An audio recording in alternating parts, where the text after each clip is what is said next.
It's really funny that I used to think that people who wrote books, gave speeches, were the expert on the topic or the content that they were sharing.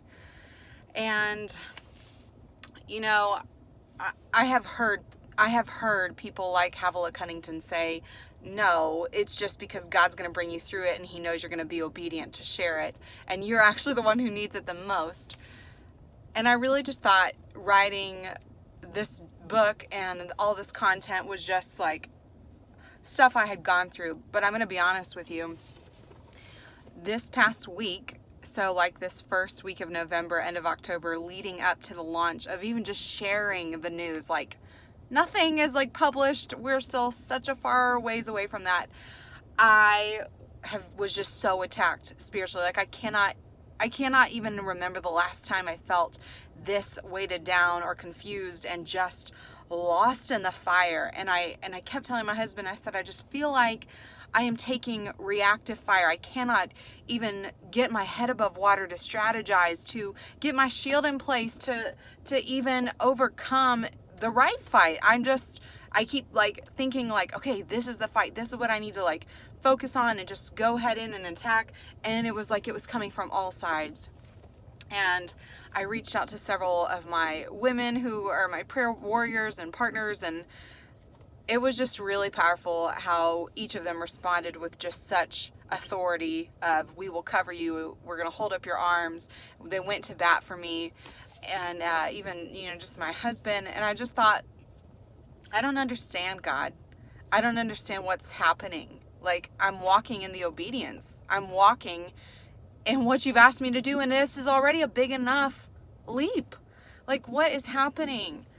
And a friend of mine shared with me something the other day that she said, I believe that it is the enemy trying to tell you that if he can steal your voice, cause you to doubt, and show you that, well, you can't overcome this. So how in the world are you going to actually write a book to teach other women how to rise up, how to be empowered, and how to overcome and fight the right fight? If you can't do that, then what are you writing a book for? And just caused me to doubt. And that's exactly what I felt like I was doing. I was starting to spiral and spin.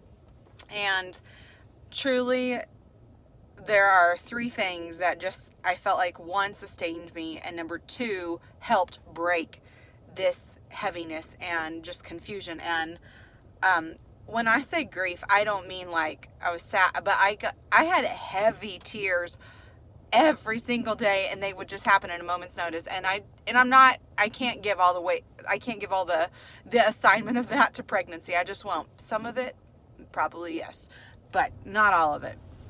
And so the three things that sustain me, which if you're feeling that way, I would encourage you. One, that is a terrible place to live. Like I just lived a week of it.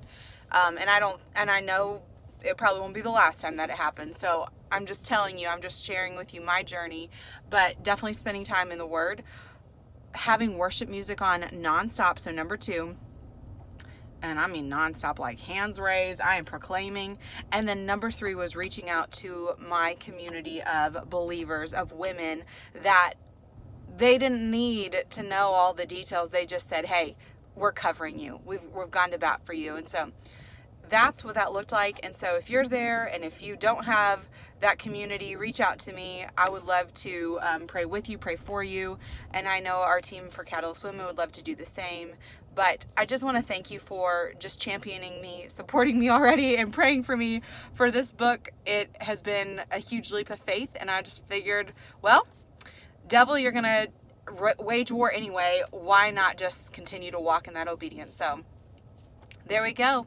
The campaign went live today, and I am just trusting God with the rest, and spiritual warfare is real, y'all.